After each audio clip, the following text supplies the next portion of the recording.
मखसूस नशिस्तों के फैसले पर अमल दरामद के लिए तहरीक इंसाफ का सुप्रीम कोर्ट से रजू।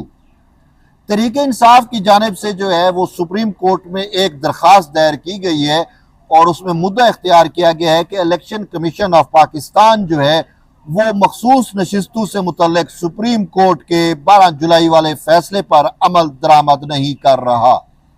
मुद्दा ये इख्तियार किया गया है कि अदम अमल दरामद की वजह से इलेक्शन कमीशन के खिलाफ तौहीन अदालत की कार्रवाई जो है वो की जाए। यूं तौहीन अदालत की दरख्वास्त दायर की है तहरीक इंसाफ की जानिब से सुप्रीम कोर्ट ऑफ पाकिस्तान में, लेकिन इस दरख्वास्त से एक उम्मीद पैदा हुई है और वो उम्मीद ये है कि मखसूस नशिस्तों से मुतल्लिक नजरसानी दरख्वास्तें काफी अरसे से सुप्रीम कोर्ट में पेंडिंग पड़ी हुई है, अभी तक उनको फिक्स नहीं किया गया और ना ही बेंच बनाया गया है।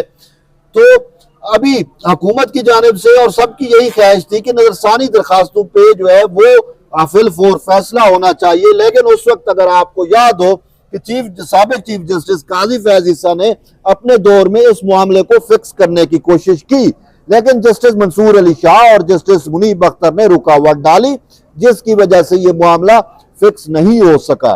तो अब पूरा पार्लिमान इस वजह से इनकम्प्लीट है, कौमी असम्बली इनकम्प्लीट है, सेनेट इस वजह से इनकम्प्लीट है और सूबाई असम्बलियां इस वजह से जो है वो इनकम्प्लीट है। वो तो चाहते हैं कि सुप्रीम कोर्ट जो है वो जल्द से जल्द फैसला करे ताकि जो है वो पता चले कि मखसूस नशिस्तें किसको मिलनी है, किधर जानी है, क्या कुछ होना है। तो अब तहरीके इंसाफ जो है वो नजरसानी दरखास्त लेके आई है, तो अब हमें उम्मीद पैदा हो गई है कि अब मखसूस नशिस्तों का जो मामला है वो जल्द समाअत के लिए मुकर्रर होगा।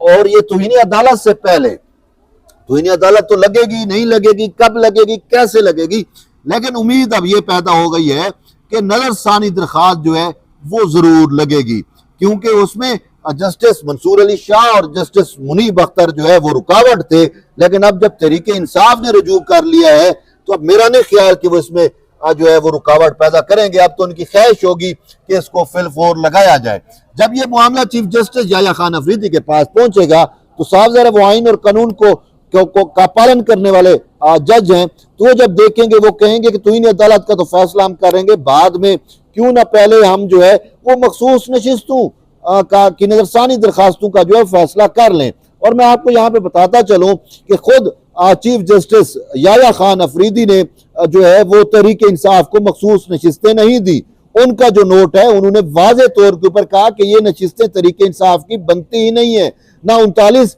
जो है वो तहरीक इंसाफ के हैं, ना 41 तहरीक इंसाफ के हैं।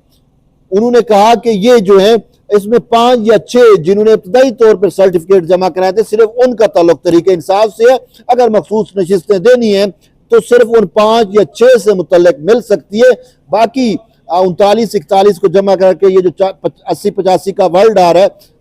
फिगर आ रहा है, उसके मुताबिक इनको मखसूस नशिस्तें नहीं मिल सकती। और इसके साथ साथ जस्टिस याह्या खान अफरीदी ने तो यहां तक कह दिया कि उन्होंने कंप्लीट जस्टिस की भी मुखालफत की। उन्होंने कहा कि ये जो मंसूर अली शाह ने 187 का इस्तेमाल किया इस केस में, वो भी 187 इस्तेमाल ही नहीं होता। उन्होंने कहा कि उन्होंने 187 जो है वो एक ताकत है, वो इख्तियार नहीं है, और ताकत जो है वो विदाउट इख्तियार के इस्तेमाल नहीं हो सकती। और ये इस मामले में इख्तियार सिर्फ जो था वो 185 के तहत सुप्रीम कोर्ट के था। और अब अगर उन्होंने ये मामला जो है 187 लगाई है तो इसके संगीन नतायज बरामद होंगे। यूं मुद्दा मुख्तसर के चीफ जस्टिस याह्या खान अफरीदी भी जो हैं वो पीटीआई को मखसूस नशिस्तें देने के हामी नहीं है, बल्कि उन्होंने अपने फैसले में इसकी मुखालफत की है। तो अब देखना यह है कि जब ये नजरसानी दरखास्त लगती है तो मखसूस नशिस्तों के जो फैसला था तफसीली या मुख्तसर, उसका क्या बनता है, क्या कहीं ये फैसला रिवर्स क्या हो सकता है, क्योंकि चीफ जस्टिस के साथ अब मजीद और लोग उन 8 में से जुड़ सकते हैं, क्योंकि ऑलरेडी 8 में से जो है वो हमने देखा कि 5 रह गए थे और 3 पहले ही जो है वो साइड चेंज कर चुके थे। तो अभी ये तो जो है जब मखसूस नशिस्तों की नजरसानी लगेगी तो तब ही पता चल सकेगा।